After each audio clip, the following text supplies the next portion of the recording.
All right. Hi, guys. We're going to continue on with the end of chapter 15 and go into 16. But he carried his fish spear, the original one with the two prongs, and he moved the bow to his left hand and carried the spear in his right.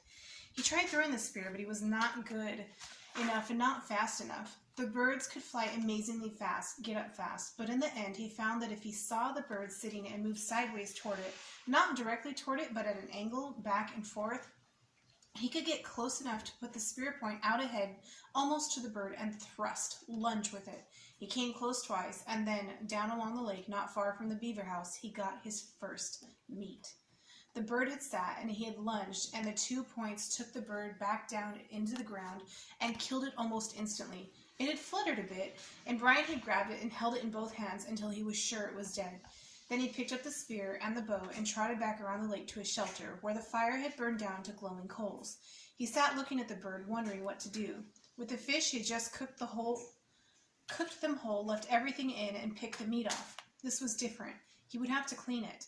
It had always been so simple at home. He could go to the store, get a chicken, and it was all clean and neat. No feathers or insides, and his mother would bake it in the oven, and he would eat it. His mother from the time before, would bake it. Now he had the bird, but he had never cleaned one, never taken the insides out or gotten rid of the feathers, and he didn't know where to start. But he wanted the meat, had to have the meat, and that drove him. In the end, the feathers came off easily. He tried to pluck them out, but the skin was so fragile that it pulled off as well, so he just pulled the skin off the bird, like peeling an orange, he thought, sort of, except that when the skin was gone, the insides fell out the back end. He was immediately caught in a cloud of raw odor, a kind of steaming dung odor that came up from the greasy coil of insides that fell from the bird, and he nearly threw up. But there was something else to that smell as well, some kind of richness that went with his hunger, and that overcame the sick smell. He cut quickly off the neck with his hatchet, cut the feet off the same way, and in his hand he held something like a small chicken with a dark, fat, thick breast and small legs. He set it up on some sticks in the shelter wall and took the feathers and insides down to the water, to his fish pond. The fish would eat them, or eat what they could, and the feeding action would bring more fish. On second thought, he took out the wing and tail feathers, which were stiff and long and pretty, banded and speckled in browns and grays and light reds. There might be some use for them, he thought, maybe work them into the arrows somehow. The rest he threw in the water, saw the small round fish beginning to eat it and tearing at it, and washed his hands. Back at the shelter, the flies were on the meat, and he brushed them off. It was amazing how fast they came, but when he built up the fire and the smoke increased, the flies almost magically disappeared. He pushed a pointed stick through the bird and held it over the fire. The fire was too hot, the flames hit the fat, and the bird almost ignited. He held it higher, but the heat was worse, and finally he moved it to the side a bit, and there it seemed to cook properly, except that it only cooked on one side, and all the juices dripped off. He had to rotate it slowly, and that was hard to do with his hands, so he found a forked stick and stuck it in the sand to put his cooking stick in. He turned it, and in this way he found a proper method to cook the bird. In minutes the outside was cooked, and the odor that came up was almost the same as the odor when his mother baked chickens in the oven, and he didn't think he could stand it, but when he tried to pull a piece of the breast meat off, it was still raw inside. Patience, he thought. So much of this was patience, waiting and thinking and doing things right. So much of all this, so much of all of living was patience and thinking. He settled back, turning the bird slowly, letting the juices go back into the meat, letting it cook and smell and cook, and there came a time when it didn't matter if the meat was done or not. It was black on the outside and hard and hot, and he would eat it. He tore a piece from the breast, a sliver of meat, and put it in his mouth and chewed carefully, chewed as slowly and carefully as he could to get all the taste, and he thought, never in all the food, all the hamburgers and malts, all the fries or meals at home, never in all the candy or pies or cakes, never in all the roasts or steaks or pizzas, never in all the submarine sandwiches, never had he tasted anything as fine as that first bite, first meat. Chapter 16. And now he stood at the end of the long part of the lake and was not the same, would not be the same again. There had been many first days. First arrow day, when he had used thread from his tattered old piece of windbreaker and some pitch from a stump to put slivers of feather on a dry willow shaft and make an arrow that would fly correctly. Not accurately, he never got really good with it, but fly correctly so that if a rabbit or a fool bird sat in one place long enough, close enough, and he had enough arrows, he could hit it. That brought first rabbit day, When he killed one of the large rabbits with an arrow and skinned it as he had the first bird, cooked it in the same to find the meat as good. Not as rich as the bird, but still good. And there were strips of fat on the back of the rabbit that cooked into the meat to make it richer. Now he went back and forth between rabbits and fool birds when he could, filling in with fish in the middle.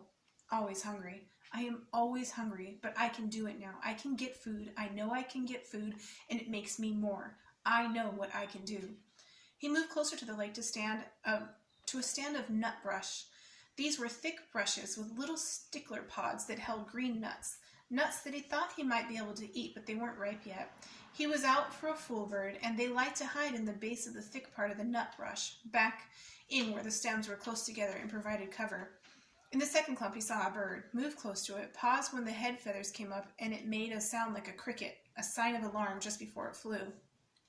Then moved closer when the feathers went down and the bird relaxed. He did this 4 times, never looking at the bird directly, moving toward it at an angle so that it seemed he was moving off to the side.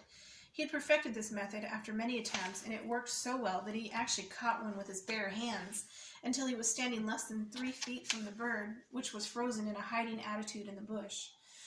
The bird held for him, and he put an arrow to the bow, one of the feathered arrows, not a fish arrow, and drew and released. It was a clean miss, and he took another arrow out of the cloth pouch at his belt, which he'd made from a piece of his windbreaker sleeve, tied it to one end to make a bottom.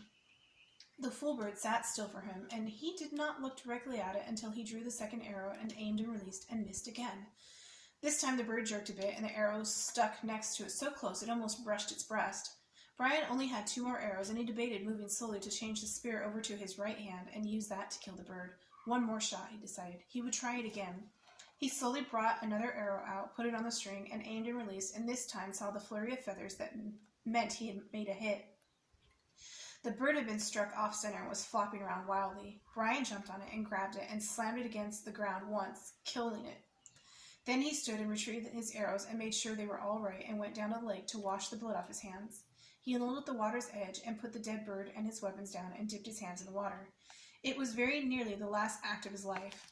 Later he would not know why he started to turn, some smell or sound, a tiny brushing sound, but something caught his ear or nose and he began to turn, and had his head half around when he saw a brown wall of fur detach itself from the forest to his rear and come down on him like a runaway truck. He had just time to see that it was a moose. He knew them from pictures, but could not guess how large they were when it hit him. It was a cow, and she had horns, but she took him in the left side of the back with her forehead, took him and threw him out into the water, and then came after him to finish the job. He had another half second to fill his lungs with air, and she was on him again, using her head to drive him down into the mud at the bottom of the insane, he thought. Just that, the word, insane. Mud filled his eyes, his ears. The horn boss on the moose drove him down deeper and deeper into the bottom muck, and suddenly it was over, and he felt alone.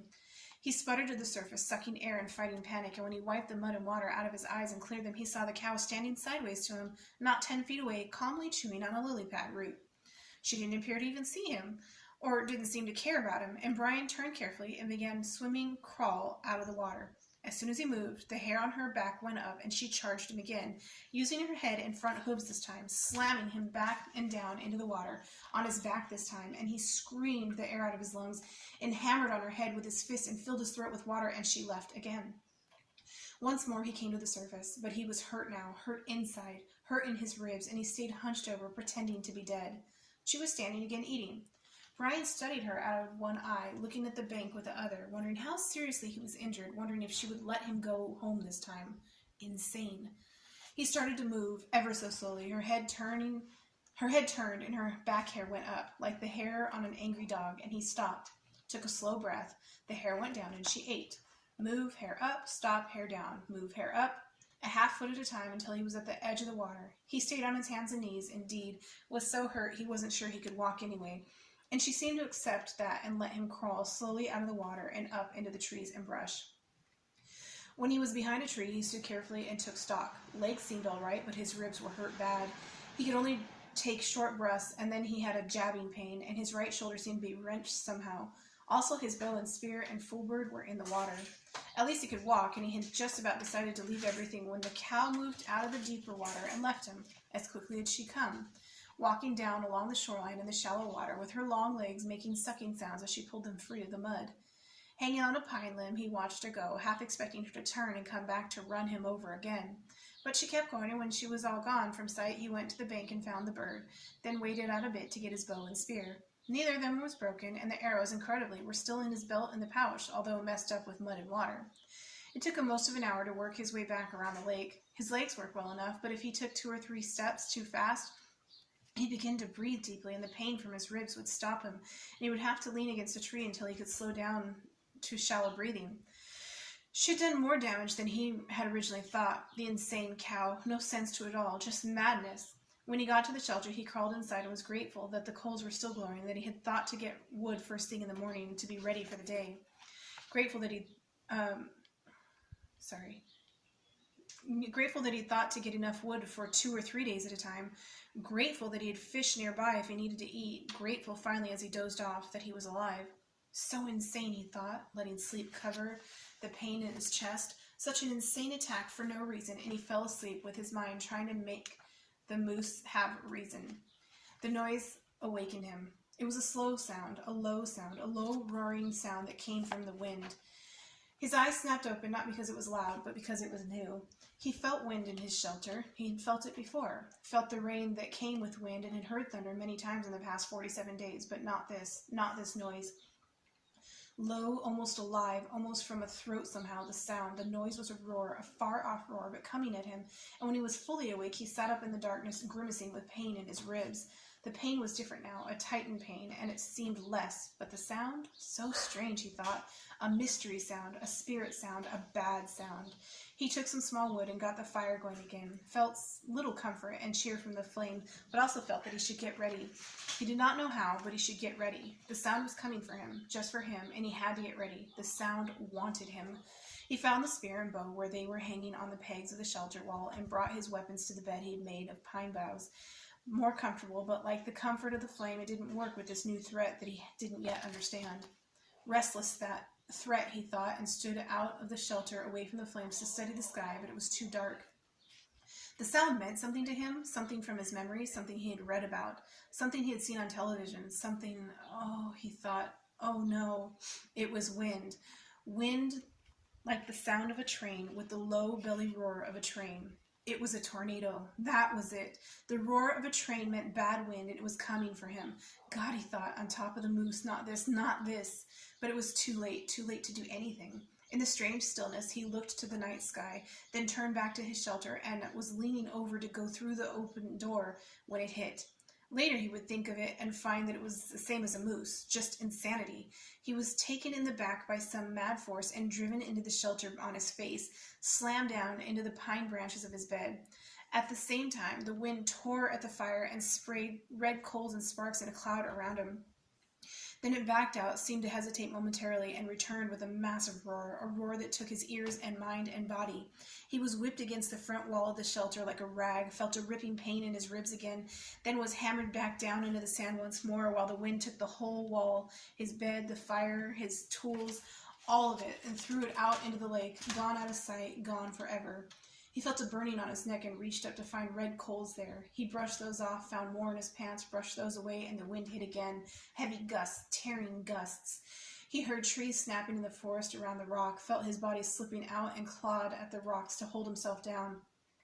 He couldn't think, just held and knew that he was praying, but didn't know what the prayer was. Knew that he wanted to be, stay and be, and then the wind moved to the lake.